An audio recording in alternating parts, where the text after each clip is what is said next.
Two are better than one because they have a good reward for their toil, Ecclesiastes says. As I was thinking about these women and what they know about friendship, I thought of someone else who has taught me a few things, who knows about what friendship is even when I forget. Her name is Kate.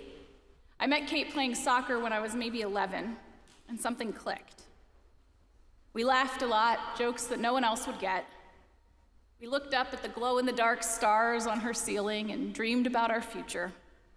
We had our first crushes. We wrote bad teenage poetry together. We played hours of flashlight tag and hours of old computer games like SimCity and Oregon Trail. And then we stopped. It happened slowly. High school took us into different circles. We wanted to do different things.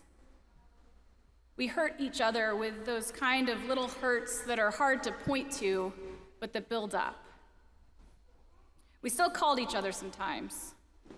We sent a few letters in college. But something had changed, and I wasn't sure I could get it back. Fast forward, years go by, sometimes we catch up, other times we don't. She came to my wedding. She invited me to hers, but I didn't go because life happens. We did take Eve out west sometime after that to meet Kate and her husband, and after many years, it was really good to see her. Then a year later, my dad got sick, and he wasn't getting better. Kate happened to call me to check in, and she was the first person who I said the words to out loud. They finally figured out my dad has cancer, but it's too late. I think he's gonna die. And then I sobbed. I'm not sure what, if anything, she said on the other end of the line. But by the time my dad did die, the next week, Kate had a ticket to fly across the country. She and her parents hosted us in their house, so my mom had space in her own house to deal with things. Kate played with Eve while Sajjan and I spent time with family.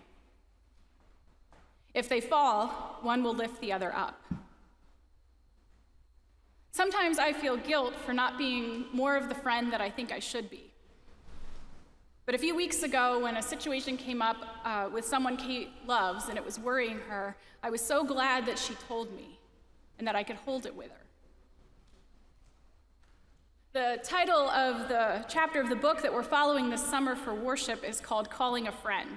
And if you want to read that author's thoughts on friendship, feel free to check them out in the book, Liturgy of the Ordinary by Tish Harrison Warren. But for me, what I'm taking away is simply the chapter of this, the title of this chapter, Calling a Friend. Because maybe the key word that I need to hear is that first one, calling. Friendship is maybe something we have, but it's also something that we do. It's something we practice. Calling or writing or texting or showing up in one way or another, all of it can be part of that practice.